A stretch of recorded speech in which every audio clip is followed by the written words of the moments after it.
IPS Y Praveen Kumar को न्याय दो। मनु नदी मुर्दाबाद, जातिवाद हो बर्बाद, दलितों का अपमान करने वाले मुर्दाबाद। देश के मुख्य न्यायाधीश अपमान नहीं सहेंगे,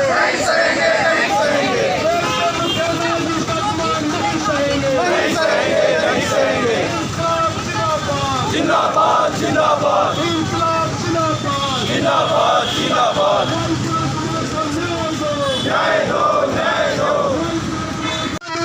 मुर्दाबाद, जातिवाद हो बर्बाद, सांप्रदायिक ताकतें मुर्दाबाद, संविधान पर हमला करने वाले मुर्दाबाद, संविधान पर हमला नहीं सहेंगे, संविधान पर हमला नहीं सहेंगे।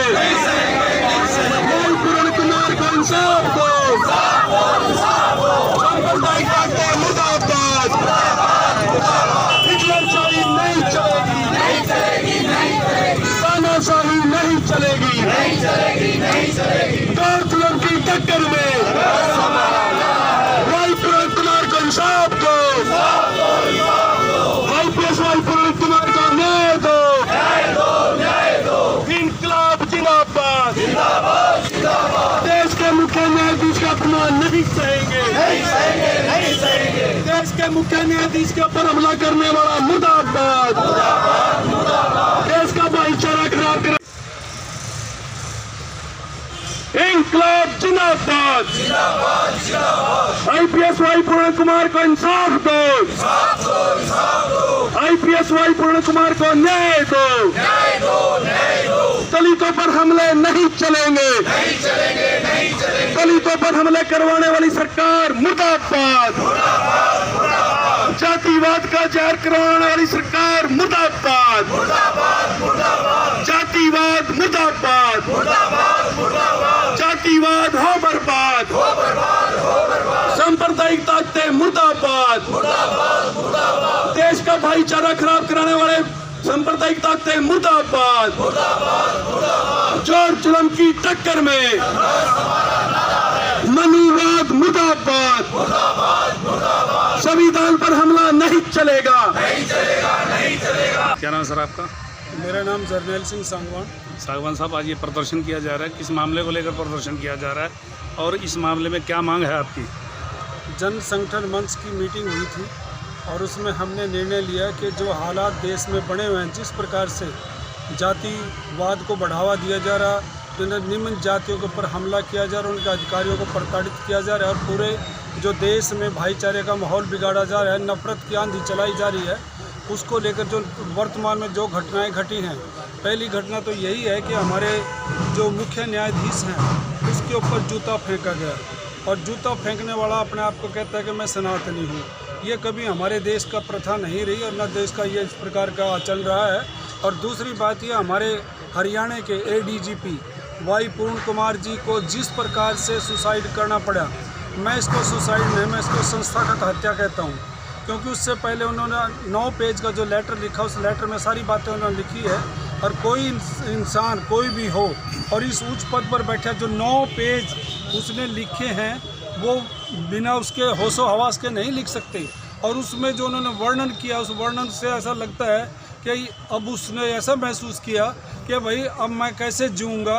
वो उससे निराश होकर भी कहीं कोई सुनाई नहीं है, लेटर भी लिखे, तो इसलिए उसने आत्महत्या की और हम इसको आत्महत्या नहीं संस्थागत हत्या मानते हैं। दूसरी बात हम ये समय कहना चाहते हैं कि एक वाई प्रवीण कुमार के अलावा और भी बहुत सी घटनाएं पूरे देश में घट रही हैं। रायबरेली में हरिओम जी है, उसको साथ ही इसी प्रकार किया गया और भी जगह जगह ऐसे हालात बना दिए इन्होंने कि नफरत की आंधी चली और उस नफरत की आंधी में सरकार सोचती है कि हम तो देश को विश्व गुरु बनाएंगे।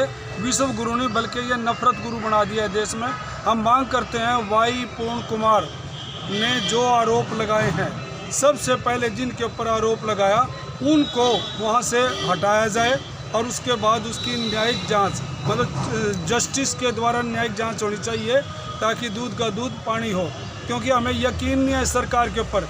एसआईटी गठित कर देगी, पहले भी एसआईटी गठित होती रही, कोई इंसाफ नहीं हुआ।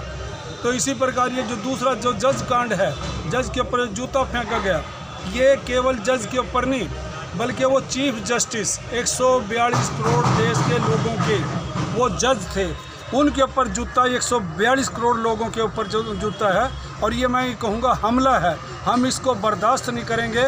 और जब से ये अपने प्रधानमंत्री जी अभी 15 अगस्त को इन्होंने क्या बोला था, 15 अगस्त को यही बोला था ना कि RSS एक ऐसा NGO जो विश्व का सबसे बड़ा NGO है, लेकिन आज ये RSS क्या कर रहा है हमारे देश में। RSS में जो हो रहा है ये देश के लिए बड़ी दुर्भाग्यपूर्ण बात है, जो बातें निकल कर आ रही है। जहाँ तक और भी जो महिलाओं को लेकर ब्रिजभूषण शरण सिंह के खिलाफ कोई कार्रवाई नहीं की गई, अजय टैनी जिन्हें किसानों की हत्या, गाड़ी चढ़ाकर किसानों की हत्या की गई, कोई कार्रवाई नहीं की गई। सागवान साहब, आपसे एक बात पूछना चाहूँगा कि हरियाणा के अंदर इस मामले को लेकर काफ़ी प्रदर्शन किए जा रहे हैं, लेकिन सरकार ने अभी तक भी इस मामले में कोई भी दखलंदाजी ना करके किसी को भी इंसाफ देने की कोशिश नहीं की। अगर इसके बावजूद भी इन बातों को नहीं माना जाता तो अगला कदम क्या होगा?